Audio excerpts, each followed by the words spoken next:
about the most influential woman I've ever known of, Betty Friedan. Betty Friedan is who I looked up to as a young girl. She gave me inspiration to be proud that I'm a woman. When Betty Friedan co-founded the National Organization for Women in 1966, she wasn't just providing women with a chance for equality. She was providing them with inspiration and leadership to fight for women's rights in the workplace and in society. Today, her legacy has continued throughout the National Organization for Women and their continuous efforts to provide women with full rights throughout the world. Now trust me, Betty Friedan didn't start the fight for women. She just reopened our eyes to the lack of equality between men and women. I would say a real turning point for women's rights was the Great Seneca Falls Convention. The Seneca Falls Convention was held July 19th and 20th, 1848. Two great women's rights suffragists, Elizabeth Cady Stanton and Lucretia Mott, decided it was about time to sort out the social, civil, and religious rights of women. Now, they decided there was a need to take action after they met at the World Anti-Slavery Convention in London, when at the time they weren't able to be seated because of their gender. Do you believe that? They couldn't sit down because they were women, like you and me. Well, they wanted the right to sit for heaven's sake, so they made their voices heard. And do you know what happened? Around 300 people attended, including about 40 men. They made their voices heard, and that was definitely a turning point for women. Now, let me tell you a little bit about the women who started the Seneca Falls Convention. We'll start with Elizabeth Cady Stanton. Elizabeth Cady Stanton was known for writing the Declaration of Sentiments, which gave a reasoning for the convention. The Declaration of Sentiments was based off of the Declaration of Independence, using some certain lines such as all men and women had been created equal. Elizabeth Cady Stanton once said, "The best protection any woman can ever have is courage." Lucretia Mott was a women's rights suffragist and a civil rights activist. She was opposed to slavery and believed in equality for all. She once said, "The world has never yet seen a truly great and virtuous nation, because in the degradation of women, the very foundations of life are poisoned at their source." There was one other huge event that was very important to the rights of women, the 19th Amendment. The 19th Amendment was meant to give women the right to vote. It was passed by Congress June 4th, 1919. The amendment was then ratified August 18th, 1920.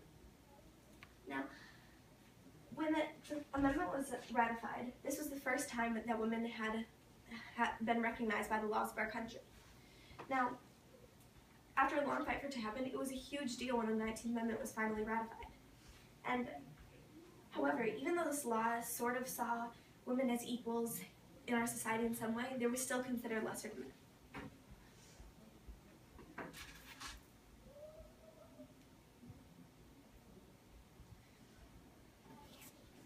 My book, The Feminine Mystique, was just published today in 1963. I think this will be just the thing I need to get recognition as a women's rights activist. It was just really nice to be able to get out my frustration about being a woman in society today. Isn't it frustrating that all these years after women gained the right to vote, we are still considered lesser than men in society? I mean, I don't want to just sit at home cooking, cleaning, and having children. I'm too important to do the work that is expected of me. The book really gave me a chance to do some soul searching, and I think I understand what I want in life now. I want to feel satisfied in the life that I'm living. I mean, writing this book, I realized that I can show other women that if they wish to live a full and meaningful life as I do, then I can help them to achieve it. That is what I realized while writing this book. That other women deserve the rights that I strive for as well. My favorite line from the book is, "The only way for a woman, as for a man, to find herself, to know herself as a person, is by creative work of her own." Coming to this conclusion, I now know that I can help the women in America to find joy in living the life that they choose for themselves.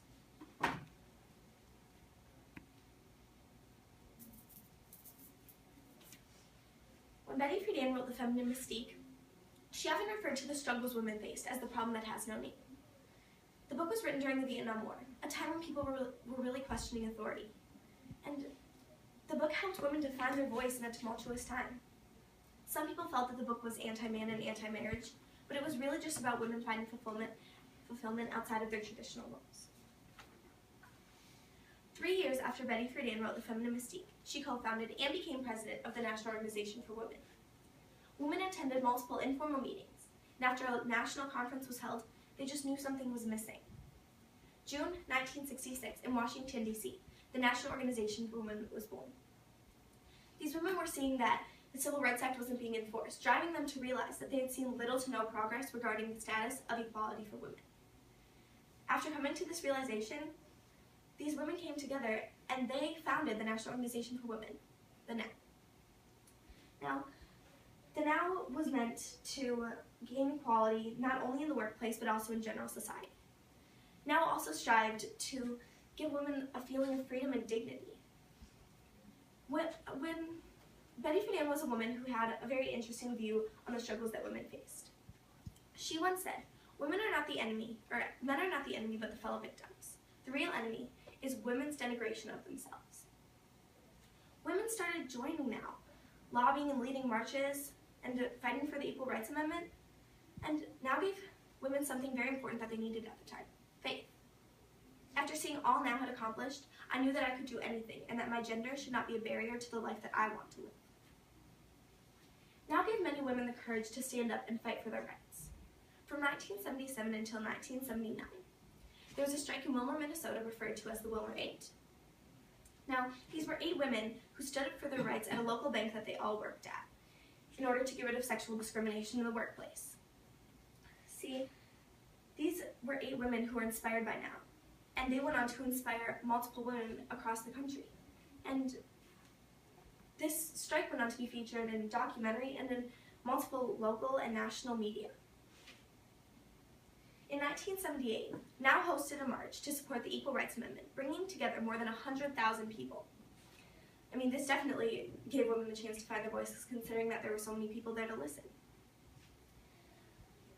The feminine mystique also gave women the confidence to find their voice through a turbulent time. After reading the book, women realized that somebody else also felt dissatisfied at living the life of an American woman. I mean, or to put in Betty's words, they realized that somebody else also wondered, is this all? The feminine mystique gave women the urge to stand up and fight for their rights with Betty. Betty Friedan has had many accomplishments credited to her name, including co-founding NARAL Pro-Choice America. And all these years later, NOW is still a strong organization working to attain and sustain equal rights for women in the workplace. One of the many long-term accomplishments that has been celebrated is the Equal Rights Amendment. From 1967 until 1982, the major focus of NOW was the Equal Rights Amendment, or the ERA. When the ERA was ratified in 35 states in 1982, this was a huge turning point for women's rights. The National Organization for Women also helped to pass the Pregnancy Discrimination Act of 1978 that ended employment discrimination based on a pregnancy. And the NOW today is still working on gaining equal rights for women throughout the world, which we know from the most recent mission statement, which says, "The NOW Foundation focuses on a broad range of women's rights issues, including economic justice, pay equity, racial discrimination, women's health and body image, women with disabilities, reproductive rights and justice, family law, marriage and family formation rights of same-sex couples, representation of women in the media, and global feminist issues." Another legacy Betty Friedan has left behind is through the Feminine Mystique, which was republished in 2013 for the 50th anniversary edition.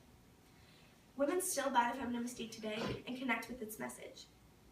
The Feminine Mystique has given women the feeling of strength that comes with being a woman.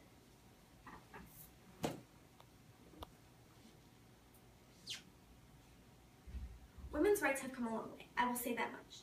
That does not mean that this is the end. Women still have so much left to fight for. We should be fighting for women's rights globally.